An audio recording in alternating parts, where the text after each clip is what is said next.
Hola, bienvenidas y bienvenidos a este nuevo episodio de EPB Chat Podcast, un espacio donde exploramos el mundo de la comunicación visual y el cartelismo. En cada episodio nos adentramos en los secretos, experiencias, desafíos y tendencias del arte y la creatividad. Yo soy Felipe y les invito a unirse a esta apasionante conversación de cuando el diseño se aplica a espacios culturales. Antes quiero agradecer a Live Studio por acogernos como siempre en este espacio y a todos ustedes por escucharnos continuamente en cada uno de nuestros episodios. Si es que quieren seguir recibiendo información y mirar los otros episodios, pueden seguirnos en nuestros canales y también en nuestras redes sociales.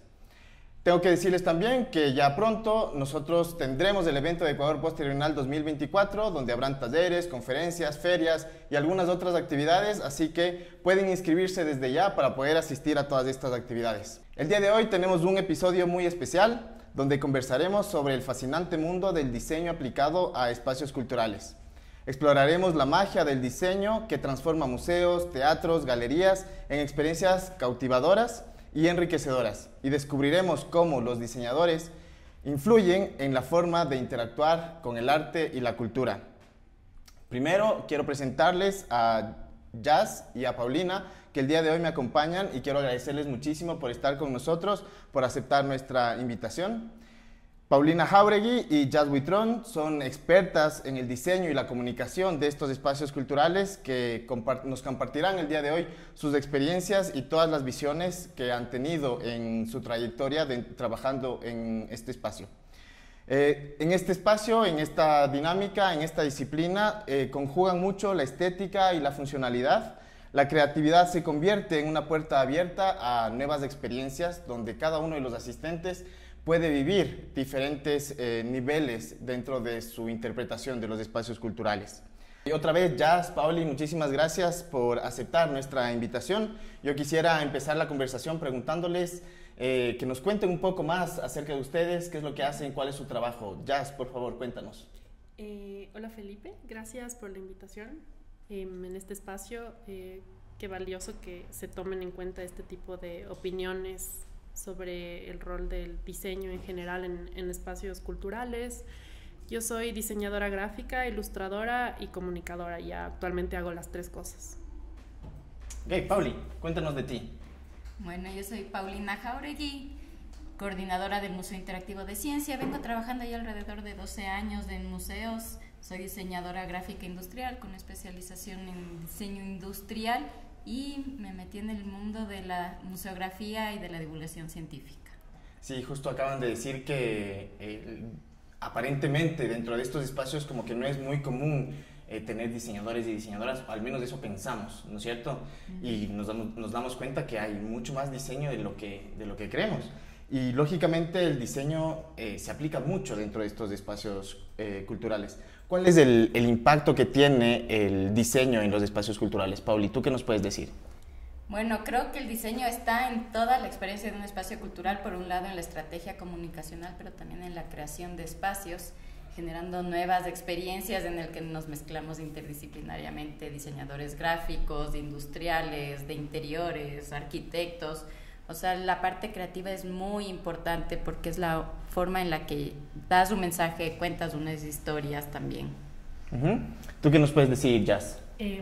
Sí, yo también creo que es como transversal, ¿no? Que el diseño está en todo y se alimenta de muchas otras ramas, como decía Pauli. En mi caso específicamente, en el Museo del Lavado, trabajamos siempre con mucha gente especializada, con arqueólogos en este caso, con arquitectos, con fotógrafos, museógrafos, diseñadores de interiores, antropólogos, historiadores. Un montón de gente. Sí, mucha gente, y es muy importante eso porque enriquece la experiencia general que vas a tener en el museo posteriormente. Sí, pero creo que está vinculado a la comunicación, a todo, todo lo que ves y no ves.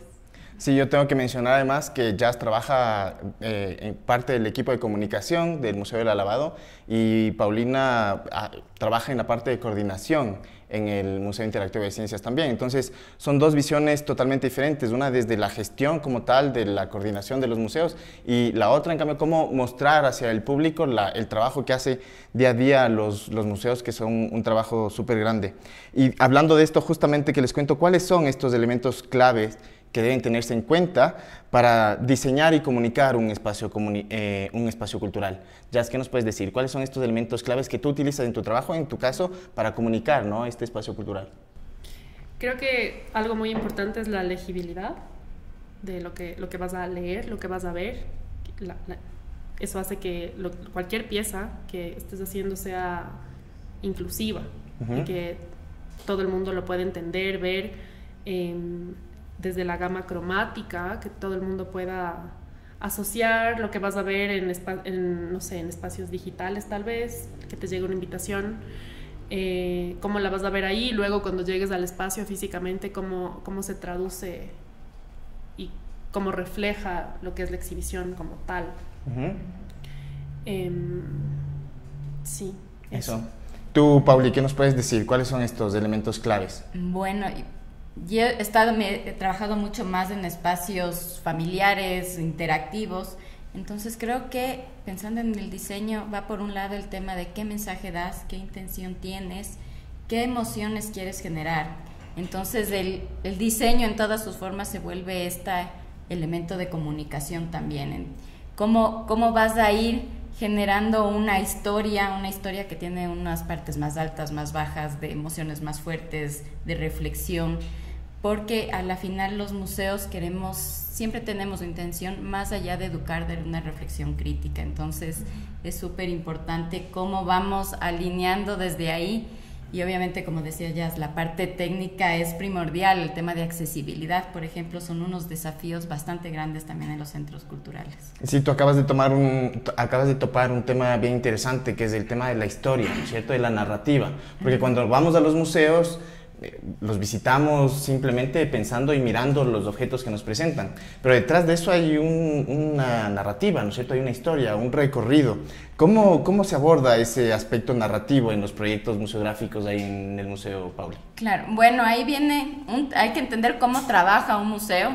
Es bastante complejo, no es que de una va la museografía, hay una investigación atrás, luego esa investigación se vuelve un guión que ya se va, en nuestro caso, que hacemos divulgación científica, aterrizando, haciéndole mucho más digerible temas científicos, de esas problemáticas también, y luego vamos viendo qué recursos, esos recursos que son parte de la muestra. Y sí, siempre va contando una historia que va conectando elementos que a veces nos parecen complejos. De hecho, cuando tenemos la primera investigación, hasta pensamos qué elementos son museables y otros no. Hay unos que son muy difíciles de presentar o de exponer. Hay que ser muchísimo más creativos, y tenemos unos encerrones ahí de creatividad y de ver cómo problematizamos. Creo que eso es algo clave. Y de ahí tenemos un trabajo también a la par. No es que de ahí ya se acabó el equipo de investigación y de educación, dice museografía, tome,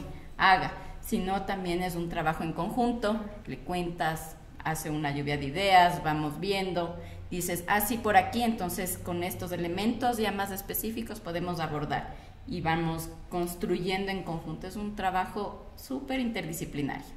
Igual con un montón de gente, como nos decía Jazz, sí, hay muchísimos detrás. Y en tu caso, Jazz, en cambio, estas narrativas tienen que contarse a través de las piezas de comunicación que tú transmites. ¿Cómo abordas estas historias? Lo que hacemos en el museo mucho es como fragmentar todo el guión museológico en piezas de comunicación. Entonces eso se traduce a crear piezas de video, crear posts. Ahora también estamos repensando mucho las estrategias de comunicación para que ya no sea todo digital, porque yo sé que ahorita estamos viviendo en un momento en el que todo es digital, pero mucha gente piensa que eso es inclusivo, pero también puede ser excluyente. Sí. Mucha gente no tiene acceso, mucho público del museo del Alabado, del Alabado y de todos los museos, yo creería, no siempre los públicos son jóvenes o están relacionados a las tecnologías nuevas. Hay mucho público que no tiene acceso y es muy importante llegar a ellos también de alguna forma, y para eso están medios impresos, por ejemplo. Sí, entonces siempre hay que ver la forma de diversificar todo ese tipo de contenido, seguir usando el mail tradicional, que te llegue un mail, tener como una base de datos específica que llegue a esa gente. Creo que es súper importante no olvidarse de eso ahora. Sí, Jazz y Pauli, ustedes trabajan en dos temáticas muy distintas, ¿no? El Museo Interactivo de Ciencias, donde su nombre mismo lo indica, que es muy interactivo, y en cambio el Alabado, que muestra tal vez piezas un poco más tradicionales de nuestra cultura, pero sin embargo la forma de enseñar siempre es importante, la forma de mostrar los elementos siempre son importantes. Tomando esto como un antecedente, ¿cómo se aplica el diseño para transmitir positivamente los mensajes, ¿no? Esta percepción y la funcionalidad? Vemos que el diseño se utiliza en un amplio aspecto, lógicamente, pero ¿cuáles han sido estos elementos positivos o destacados donde el diseño ha podido trabajar dentro de la funcionalidad en los museos? Ya no sé si nos puedes compartir esto. Sí, qué interesante. Yo creo que el diseño en general en los espacios, empezando por la iluminación, por ejemplo. En el Alabado es muy importante, son piezas arqueológicas, pero el museo no es un museo de arqueología, es un museo de arte precolombino, o sea, en donde vas y aprecias las piezas por su belleza. Y a la par tratas de contar una historia de lo que se vivía en el tiempo precolombino, por ejemplo. Entonces, cómo diseñar la experiencia con todos los elementos que están alrededor, empezando por la luz, cómo es el vidrio, el reflejo sirve, no sirve, la señalización, la información que ves. Ahí uno cuida qué tanta información tienes, qué va a funcionar, qué no, qué es correcto decir, el antes de Cristo o el después de Cristo es correcto, ya no es correcto, si es que es inclusivo o no, decir, no sé, ahora que estamos en ese momento, ¿no? Utilizar los términos correctos siempre, todo eso hace parte del Y en el Alabado el espacio es muy bonito, en el Alabado, ¿no? El visitar las casas que están ahí, creo que es parte de la experiencia también, se vuelve parte del museo, de lo que hay que visitar, de la historia. La casa es como muy importante porque, claro, la colección es una cosa, pero la casa también es un elemento demasiado importante ahí, es parte es una casa museo. Entonces, sí, ahí el diseño tiene que ser muy sutil para cuidar un poco la estética del espacio, no invadir mucho, hacer una buena selección. En su caso, Pauli, en su caso, ¿qué nos puedes decir? Bueno, desde la parte de museo interactivo, que en cambio, como tú decías, es otra forma de interacción, de hecho, con los públicos, yo ahí sí hago un recuento a Jorge Wagensberger, un gran diseñador de los museos de ciencia, tal vez lo dijo hace ya 30 años, pero creo que aún sigue súper vigente. Él decía, la interacción tiene que llegar o lograr 3 momentos o 3 tipos de interacción. La manual, que es la más básica, o sea, llegas, tocas botones, subes, bajas, lo corporal. Luego también la parte cognitiva. La gente va a un museo y quiere llevarse algo. Un dato, una reflexión, una información novedosa, y la parte emocional. Entonces creo que ese es el desafío más grande, lograr tener todo eso en una experiencia de museo. En estos espacios de aprendizaje donde construyes, interactúas. Creo que también ha habido una evolución clarísima en la museografía, desde antes, que era poner en orden objetos, luego ya poner una información de los objetos, luego ya contar una historia, y ahora estos museos como el MIC, que ni siquiera tiene una reserva o un objeto, sino construyes los objetos para que cuenten la historia. Es muy interesante lo que nos dices de esto de la evolución de los museos, ¿no es cierto? Porque mucha gente todavía sigue pensando que un museo es contemplativo, que va solamente, o que todos los museos son así, porque hay muchos que siguen siendo así, pero esto de la interactividad, y hay muchos en cambio que siempre van a buscar esa interactividad o una buena experiencia, ¿no? No siempre se la logra, o se la logra de unas formas diferentes. ¿Ibas a decir algo, Pauli? Sí, bueno, creo que es importante, como te decía, en estos niveles de interactividad, a veces la gente dice, no, es que si es interactivo, tengo que jugar y es todo un juguete. pero también hay a veces esa interactividad emocional, que es, tal vez entras a un cuarto que hay una proyección y simplemente tienes que acostarte y estar y vivir esa experiencia. Y esa es la interacción. Y esa es también. una interacción. No necesariamente también. Es un juego. Exacto, no es solo la manual. De hecho, ahí a veces con la tecnología nos pasa mucho que te dicen aplasta botones, mete tecnología, la pantalla touch. Y realmente se vuelve tan solo superficial la interacción que tal vez no estás llegando al mensaje, que creo que es lo importante, esa intención que va atrás del museo. El museo educa. Y de eso justamente quisiera profundizar un poco más, porque la tecnología nos viene, o sea, la estamos utilizando en diferentes circunstancias actualmente, ¿no es cierto? Y lógicamente los espacios culturales también han adquirido la tecnología como un elemento más para transmitir estas historias y estas narrativas que habíamos comentado hace un momento.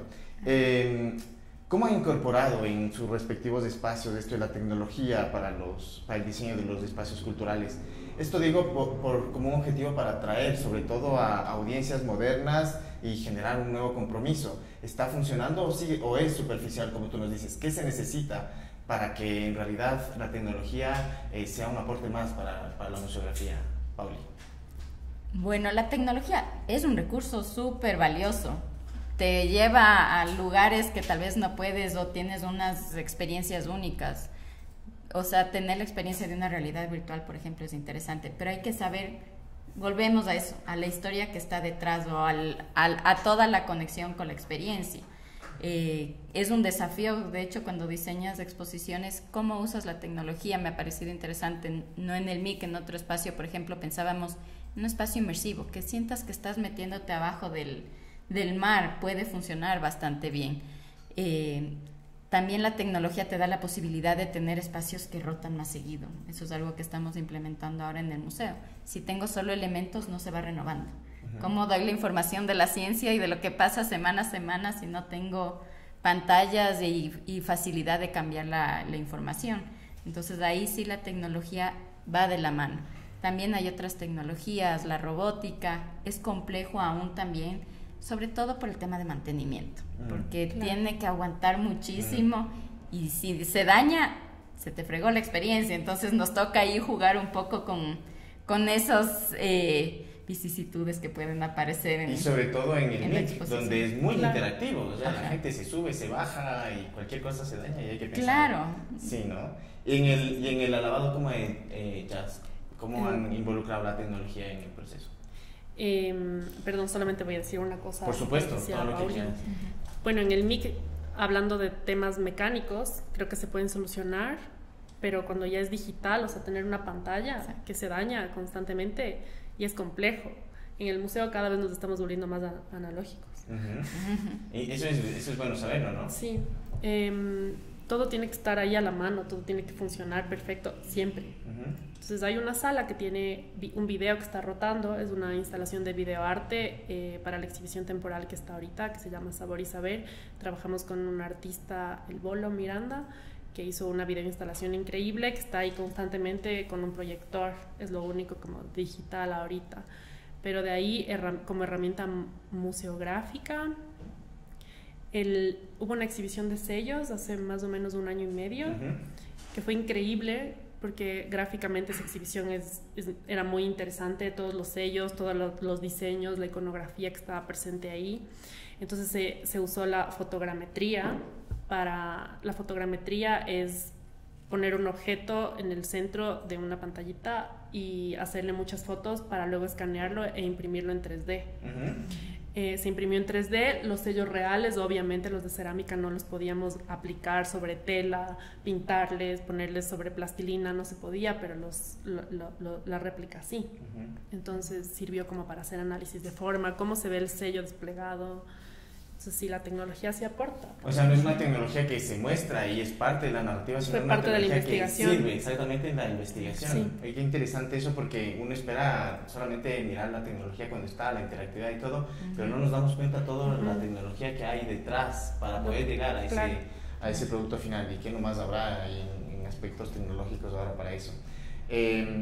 Ahora, en en estos espacios donde va muchísima gente, están visitando continuamente familias, niños, adultos, pero ¿cómo saben o cómo saber si es que el diseño realmente se volvió una herramienta positiva para la experiencia de los visitantes? ¿Hay comentarios? ¿Cómo evalúan ustedes si es que el diseño realmente está funcionando o no está funcionando? Si nos puedes decir algo, Jazz. Creo que cómo se traduce eso, cómo saber la experiencia del usuario, digamos. En el museo mucho se da por comentarios, sí, en redes, comentarios en Google, que ahora se utiliza más que TripAdvisor, que utilizas como los comentarios de Google para ver qué hacer el fin de semana. Mucha gente comenta y como saben que ese es un recurso muy utilizado por la gente, ahora la gente se toma el tiempo de hacerlo. Entonces muchos de los comentarios son en general de la experiencia. En el Alabado específicamente no hemos tenido quejas sobre cómo está dispuesta la museografía, es como que está todo muy cuidado. Pero sí sería muy interesante saber cómo evaluar específicamente, ¿no?, el diseño. Se podría hacer una encuesta, no sé. No sé si lo hacen ustedes, tal vez, Pablo. Claro, bueno, es un tema bastante complejo porque puedes evaluar la experiencia como tal, pero ya si lograste como esa trascendencia o qué mensajes se llevaron, es un desafío, de hecho, de los museos porque la interacción es cortita. Tal vez tengo un grupo como clubes de ciencia que nos encontramos todos los meses y puedo llegar a tener un proceso de aprendizaje, de reflexión más amplio. Pero ¿qué tanto podemos llegar en 1 hora y media, 2 horas que es el recorrido? Sí es un desafío. Igual hacemos algunos estudios, no de todo, a veces de todo el museo está abierto siempre los comentarios, pero por ejemplo de algunas exposiciones, la que acabo de inaugurar en el museo, lo que hacemos es hacer una encuesta más específica. ¿Qué opinas de cada espacio? ¿Qué información te llevaste para ver si realmente generó algo? También las emociones es súper fuerte. De hecho, en este espacio, en el mismo espacio de cierre, de reflexión de la exposición, pusimos contadores. ¿Cómo te sentiste luego de la experiencia? Y la gente va diciendo con ira, preocupado, triste, con esperanza. Y vamos viendo qué estamos generando en el público. Son diferentes formas, pero sí, siempre es un desafío. De hecho, hay muchos estudios, pero es complejo porque es un tiempo de interacción pequeño. ¿Es una encuesta física? ¿Tú vas y calificas o cómo? Bueno, la de las emociones es un interactivo más. Vas y tienes contadores y les decimos, ¿y ahora cómo se sienten? Entonces, claro, es una exposición que está abordando el tema de incomodar desde tu vida cotidiana y cómo trabajamos, cómo estamos dejando nuestra huella en este planeta. Pero también queremos llamar a la acción. Entonces ahí vamos midiendo si solo les dejamos preocupados, que también era nuestro miedo, o si estamos ya logrando que den el siguiente paso. Y las encuestas hacemos con grupos específicos como para mantener y hacer seguimiento y ver un poco también si algo no nos falló en el diseño, que a veces nos pasa. Claro. Te imaginamos de una manera y los ratos la gente no entendió o le pareció aburrido un espacio X, porque hay que entender que también muchos públicos de los museos van por recreación. ¿Qué hacemos? Hagamos también el paseo de fin de semana y de ahí, como justo ayer conversaba, de contrabando metes alguna información. Entonces, ¿cómo en ese contrabando diste un mensaje? Cuando tú esperabas tener un espacio de ocio, de tiempo libre interesante. Sí, tocaste un tema bien interesante, Pauli, que es como la renovación de los espacios, ¿no es cierto? A veces vamos a un museo, lo miramos una vez, tal vez vamos una segunda vez, lo miramos de la misma forma y ya es posible que no vamos una tercera vez porque sabemos a dónde vamos, ¿no es cierto? Entonces la actualización de los espacios y de los contenidos comunicacionales tiene que ser actualizado continuamente, ¿no es cierto? Jazz, ¿qué nos puedes decir? ¿Cómo hacen este proceso de actualización? No solo en la museografía, quiero decir, ¿no?, sino también en las narrativas y en los contenidos. ¿Existe esto en el Alabado? ¿Cómo se desarrolla? El Alabado tiene una exhibición permanente y una temporal. La temporal siempre se actualiza desde cero. Este año la exhibición temporal dura 1 año, tiene una sala itinerante. 1 año es un montón de tiempo para una exhibición temporal. Entonces sí entendíamos que eso podría llegar a ser aburrido. Entonces una de las salas va itinerando cada 3 meses. Como es sobre alimentación precolombina, se abrió el tiempo del cacao y ahora en marzo se inaugura otro tiempo y así, ¿no? En cada Raimi. Cada 21, sí, cada sí, año. Ajá. Entonces, luego vendrá el tiempo del ají, el tiempo de la calabaza, el tiempo del maní, para hablar de esos productos específicamente en la historia del país. Esa fue una forma de renovar un espacio para que no se vuelva aburrido, y la colección permanente ha estado ahí desde hace mucho tiempo. El museo tiene ahorita 14 años, 13, 14 años. Va a cambiar toda la museografía eventualmente, por los 15 años es posible. Hay que analizar cómo mejorar la experiencia de la gente en el espacio. No va a cambiar el museo, pero sí cómo hacer una mejor visita, como actualizándonos, ¿no?, al tiempo actual. Sí, total. Pauli, ¿cómo se trabaja en el MIC? Bueno, creo que ya se ha dicho algo súper importante. Esa posibilidad de alternar entre lo permanente y lo temporal te da esa dinámica, ¿no? Porque es difícil cambiar toda la exposición. De hecho, en el MIC es un espacio muy, muy grande. Entonces, sí estamos ahora en un plan de renovación. Yo creo que igual los museos sí debemos tener un plan de renovación de permanentes cada 5 años, tal vez. Estamos cumpliendo, ya cumplió 15 el MIC y ahorita estamos ya en la renovación igual. Y vamos espacio por espacio, pero las temporales te dan esa dinámica, y hemos tenido varias estratégicas. El año pasado fue más en acoger exposiciones. Este año, en cambio, vamos a crear nuevas exposiciones desde diferentes ámbitos, también tener convocatorias, viendo cómo internamente. Crearlas internamente, desde el sentido de, por ejemplo, quiero que mi equipo educativo también haga otro tipo de experiencias, unas experiencias de juego. Entonces es un espacio experimental. Esa es otra posibilidad que vimos, como les decía, en el tema de ciencia, la ciencia está cambiando así. Entonces vamos a tener un espacio permanente, pero que la información es temporal.